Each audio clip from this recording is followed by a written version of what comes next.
I know many EFF supporters are not happy when I actually report on these negative stories about the EFF.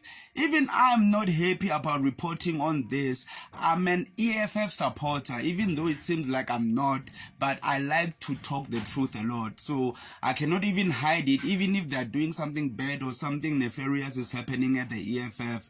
And now the latest news is kind of weird because now Ndlozi is actually praising Cyril Ramaphosa, which is weird because previously he didn't do so. There's a tweet from 2020. He said, "It was always a big fat lie that simply because Ramaphosa is a billionaire, he will not be corrupt. The reality is he could have never been a billionaire in the first place without being fundamentally corrupt, hence his role in Marikana massacre." Now, 5 years later, Mbuyiseni Ndlozi's tune has apparently changed. He's saying about Ramaphosa, "This man is not what we have been told he is. He is truly up to something. Of all South African heads of state, he has come out as the most committed to policies that matter to the most genuine transformation of the living conditions of our people." Ramaphosa actually did something about the Palestine matter. They even went to court to actually fight for the rights of the Palestinians.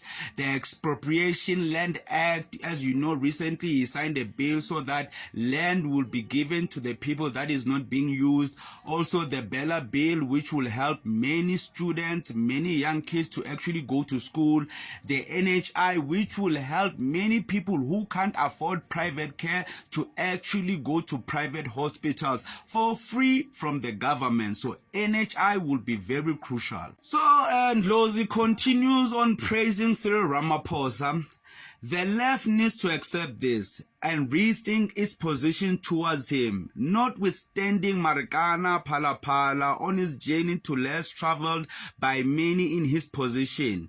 Whereas under the GNU conditions, no puppet of white monopoly capitalist speaks and acts like he does. Now that's a complete 360 of the Ndlozi of 5 years ago. 2020 he was saying all kinds of things about Ramaphosa. Now he's praising him. This leads me to have a high suspicion that Mbuyiseni Ndlozi will join the ANC. In what capacity, I don't know yet. So just follow me, I'll keep you up to date. Can't believe there would come a day that I would actually call the Twitter handle and wokeness, but here we are. So too much power is not a good thing, and Trump has too much power. Imagine in 2 weeks, this is what he has done. He has made sure that Mexico adheres to what he's saying. Panama also, they adhere to what he wants. Colombia, Venezuela is panicking. Canada, a mass deportation. Hostages are at home. I don't know which hostages from which war or whatever. DI programs ended, bureaucracy slashed, FBI purge is underway, US aid funding cancelled, gender ideology eliminated, Doge already saved billions. I don't know how Doge already saved billions to the government, but that's why I don't trust and wokeness, but let's continue. 51 intel agents lost clearance. Border crossing dropped by 93%. Reservoirs filled up in California just in case they have more fires. So that's just a few things that Donald Trump has achieved in just 2 weeks. That's too much. Too much power corrupts, because when a president can do whatever they want, do you think they'll do whatever the people want?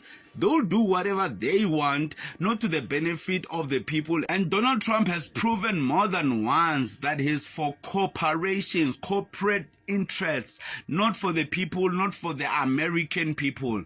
The president of America, Donald J. Trump, doesn't like South Africa very much. What did we do to this guy? You plan to cut aid across other African nations, and why South Africa? It's only South Africa. Terrible things are happening in South Africa. The leadership is doing some terrible things, horrible things. So that's under investigation right now. We'll make a determination. And until such time as we find out what South Africa is doing, they're taking away land, they're confiscating land, and actually they're doing things that are perhaps far worse than that. In an official statement, Donald Trump said, South Africa is confiscating land and treating a certain class of people very badly. Why isn't he specific? Which class of people? How are we treating them badly? What did we do to them? In a statement, he continues, it is a bad situation that the radical left media doesn't want to do so much as mention. Trump, my guy, there's no such thing as the left and the right in South Africa. It's just politics, basic politics. It's either you have the truth and you have the liars and the truth talkers. And the truth talkers nowadays is media that's online. People like me, we usually talk the truth.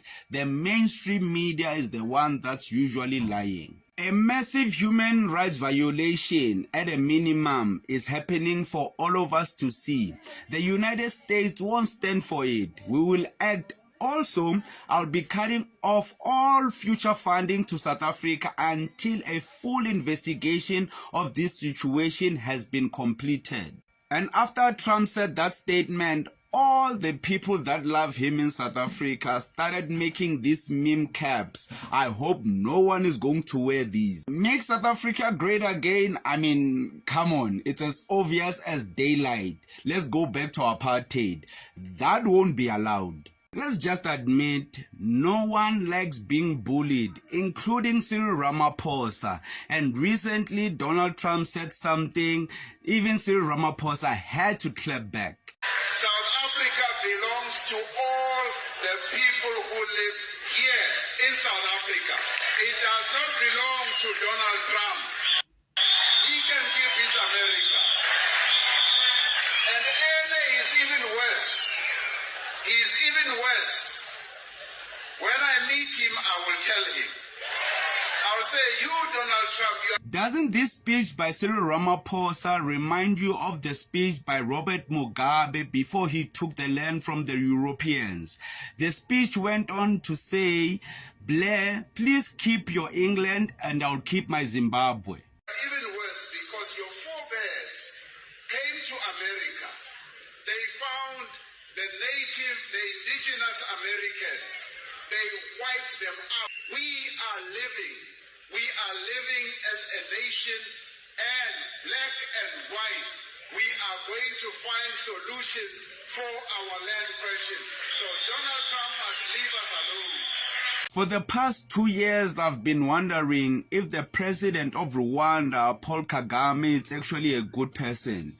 Because as we know, in Africa, our presidents have two affiliates. It's either you are affiliated with BRICS or you are affiliated with the West. And now we find out that Paul Kagame, the president of Rwanda, is not only affiliated with the West, he's the one who's been causing the unrest in the Congo. Countless lives have been lost.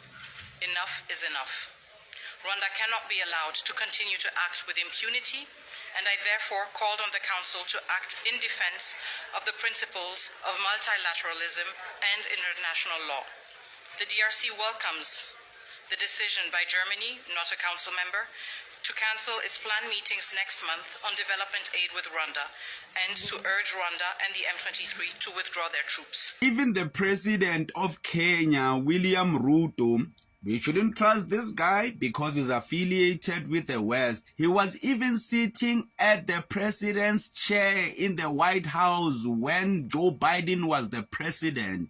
So you know you can't trust the Kenyans. The Democratic Republic of the Congo has called on Arsenal, Bayern Munich, Paris Saint-Germain to end their sponsorship deals with Visit Rwanda. Have you noticed on Arsenal shirts, jerseys, their soccer jerseys, it's written Visit Rwanda? And I've been wondering for so many years, how did Rwanda convince Arsenal, a Premier League team, to have an emblem and advert of Visit Rwanda?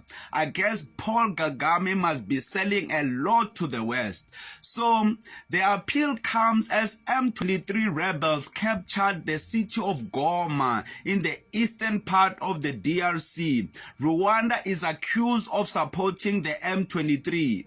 I really hope the South African National Defence Force can deal with this M23 because we have lost many of our soldiers, 14 to be precise, and some people in Africa are celebrating. How can you celebrate this? We need to save the Congo.